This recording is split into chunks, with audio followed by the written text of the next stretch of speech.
After buying my second combi ticket, because they didn't bother to tell me when I went to the Panorama that it was a combi ticket, now we're in the Regional Heritage Museum.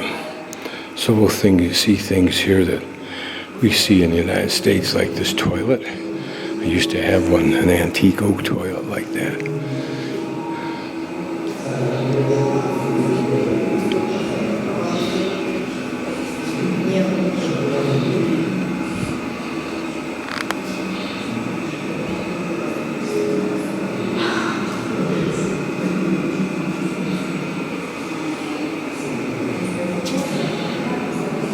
Well, on the first floor, we'll wander into these rooms starting right to left, I guess. Apparently nothing is in English, so you can deduce yourself.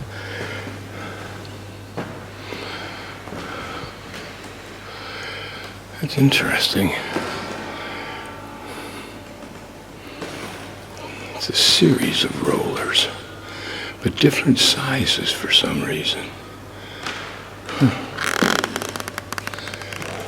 There is English. This is a wool carter. I assume that there were similar ropes that went from this pulley to other pulleys. I'd have to go see what carving is again. I think it's where it rearranges the fibers of loose cotton. I'm guessing that may have just been a flywheel type thing. Interesting to imagine what that's for, I don't know. The stocking loom, I assume if I take it literally, yes it is, okay it is, stockings.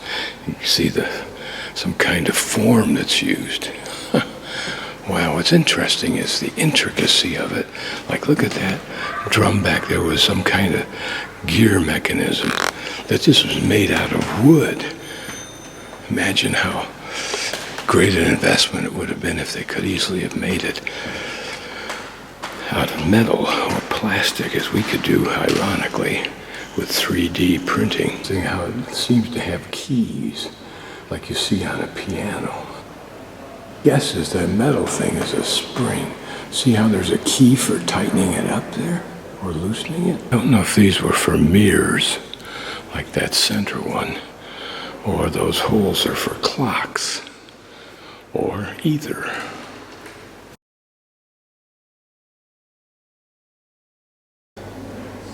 But these are all carved of wood, apparently. Imagine a room full of probably men whose skill was this kind of carving. And it's what they did every day. You wonder if they originated designs and did the carving. What inspired some of the carvings? Certainly folklore, certainly costumes of the day. Would this be something that a child would be given?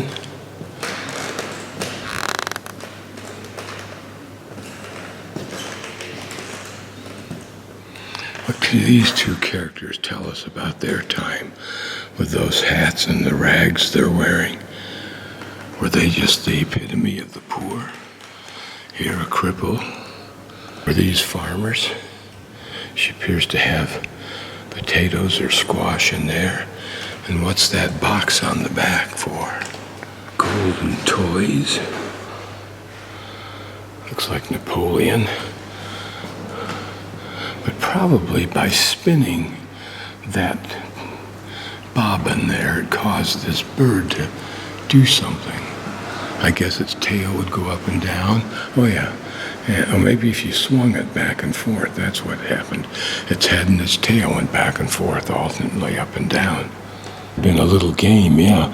Put the marble in at the top, it rolls down the tower, comes flying out and lands in one of those numbered depressions. Cute toy. I think the way it may have worked, if I'm correct, is that if you move these pieces back and forth, the man and the woman, they may end up slapping each other, one with her milk or butter churn paddle, and the other with a broom. They're a two-faced character that I suspect if you swung them left to right, his appendages moved.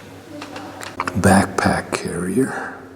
This a wood carving of a man who looks like he's a peddler, or at least a carrier of textiles in bulk, as well as other items. But notice the carrying device and how it's supported by his head. We've never thought of that with backpacks. Interesting. And yet there's nothing that wraps around his waist to let his waist carry the weight. I wonder what effect it had on his spine versus the backpacks that we use, not only today, but even the old ones in the Second World War.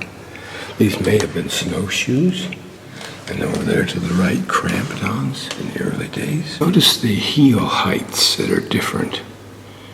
I wonder if there was any purpose for that, or maybe it's just to accommodate the elevations of where this statue was first placed. It's interesting, I don't know what it's for. It's designed to turn, and that's a gear position there. These almost look oriental in design and in decor. Look at the intricate carving in the bottom section. But what were they for? Various kinds of hats. I can't tell, but if that hat's open, did that serve a air conditioning function? And you closed it off in the wintertime? Assessing that correctly. But I can't tell whether these are the way the hat's made or whether there was actually an opening on them. These are knitted woolen hats. Textiles, like the ones the man was carrying. And these would have been the printing blocks, wood print blocks, for putting the print colors on these fabrics. These are quilt embroidered belts. I wonder why the thickness of the belt. Did it act like a support or a supporter? Remember that men in their days were shorter in stature than, for example, myself. So this would have been proportional an even wider belt. These, I imagine, were costly investments that, because of their almost precise size and not a lot of room for adjustment, as you can see, they must have been passed on from family to family or person to person. A pair of suspenders, I'm not sure what they call them. These are made of leather, so they don't have any stretch to them, I don't believe. These are manual wood wool carders.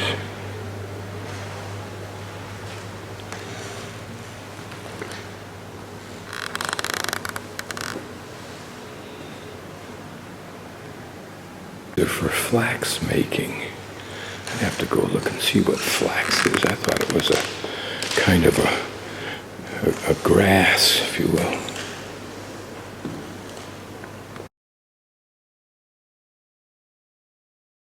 Are warp boards and distaffs.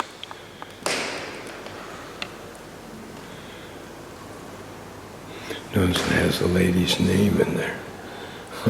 This detailed carving looks like you'd see in Asia, where they had colossal amounts of apparently inexpensive labor time.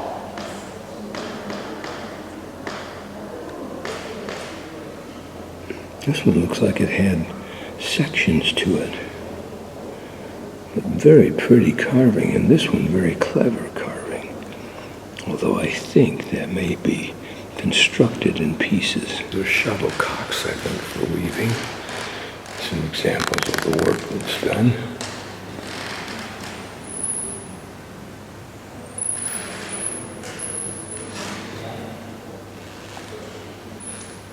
Lace and lace-making tools. Boy, how much time would it take? This seems analogous to quilt making, only smaller. Incredibly time-consuming. Wonder how these tools were used for lace making. particularly that interesting thing. It's interesting to realize that one or many women use these things throughout their life. This one looks like it's something 747, 49. Some of this lace